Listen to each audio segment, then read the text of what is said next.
तो इस एरिया में, पंजाब और राजस्थान की इस एरिया में जो कागज उद्योग है, लुगदी उद्योग है, कार्टून बनता है, कागज बनता है, ये सब में सबसे ज्यादा पानी की खपत होती है। 2014 यूपीएससी में क्वेश्चन पूछा था कि सबसे ज्यादा पानी की खपत किसमें होती है, कागज एवं लुगदी उद्योग, ऑप्शन बी पे लिखा हुआ था। तो इस एरिया में कागज वगैरह का उद्योग डालना चाहिए जिसमें पानी की हैवी खपत है, वैसे एरिया में नहीं डालना चाहिए जहां पानी कम है। हालांकि यहाँ पर हम लोग उतना इंफ्रास्ट्रक्चर नहीं बना है, वरना इन पानियों को हम लोग दिल्ली की ओर भी मोड़ सकते हैं। वो मोड़ने के लिए जो सिस्टम आता है उसे एक्वाडक्ट कहते हैं। ये देखिए, ये एक्वाडक्ट है, ये एक्वाडक्ट के रास्ते हम पानी को मोड़ सकते हैं। और एक्वाडक्ट के रास्ते अगर हम दिल्ली यमुना में ले आ दें और यमुना में तेज गति से छोड़ दें, तो यमुना नदी में जो गंदगी की समस्या है वो तेज बहाव के कारण बह जाएगा, और आगे एक लोहे की जाली लगा दे जिससे कि जो प्लास्टिक है, कूड़े करकट है, उसे हम रोका जा सकता है, और पूरा का पूरा पानी साफ हो जाएगा। यमुना साफ के लिए देख रहे थे, यमुना साफ करने के लिए जोड़ देंगे नदियों को, तो यमुना आराम से साफ हो जाएगी, बहाव के साथ आगे बढ़ जाएगी यमुना नदी।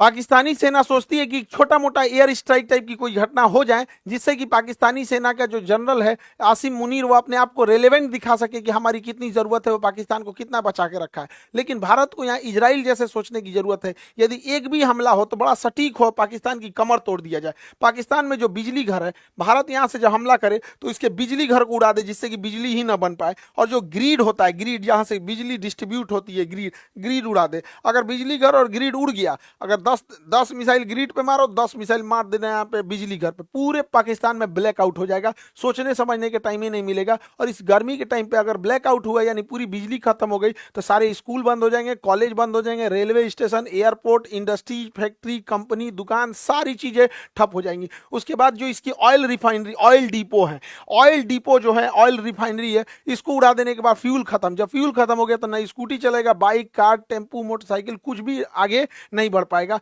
ट्रांसपोर्टेशन को ही रोकना जरूरी होता है। जितने भी बड़े पुल होते हैं, जितने बड़े मेजर पुल हैं, इन पुल को अगर गिरा दिया जाए तो पुल को गिरा देने की वजह से ट्रेन भी नहीं चल पाएगी यहाँ से, और ना ही कोई बड़ी गाड़ियां जा पाएंगी। हालांकि ट्रेन को रोकने के लिए सबसे ज्यादा होता है जो बड़े जंक्शन होते हैं, उनके जंक्शन पॉइंट पे अगर बम्बार्डमेंट कर दिया जाता है तो ट्रेन का आवाजाही बंद हो जाता है। तो भारत सरकार को स्ट्रेटेजिकली हमला करना पड़ेगा और नीचे से नौसेना का ब्लॉकेज लगा देना है और ऊपर से धो देना है, ताकि अगर 2 दिन के लिए भी सर्जिकल स्ट्राइक होता है तो इसका बहुत लंबा इंपैक्ट पाकिस्तानी अर्थव्यवस्था में दिखना चाहिए कि अगले 10 साल तक पाकिस्तान उसकी भरपाई ही करते रह जाए। देखिए, कश्मीर से ही ज्यादा घुसपैठ होने का एक बड़ा कारण ज्योग्राफिकल टेरेन है। वहां ज्योग्राफी की जो बनावट है, एक पहाड़ है, उबड़ खाबड़ है, और इसमें इतने घने जंगल है, इतना घना जंगल है कि हाथी छुप जाती है इन जंगलों के बीच में। तो इसके बीच में आतंकवादी को छुपना तो बड़ा ईजी है। तो भारत सरकार को और सेना को एक कड़ा एक्शन लेना पड़ेगा। पर्यावरण जाए साइड में, यहाँ पे पहले देश की सुरक्षा जरूरी है।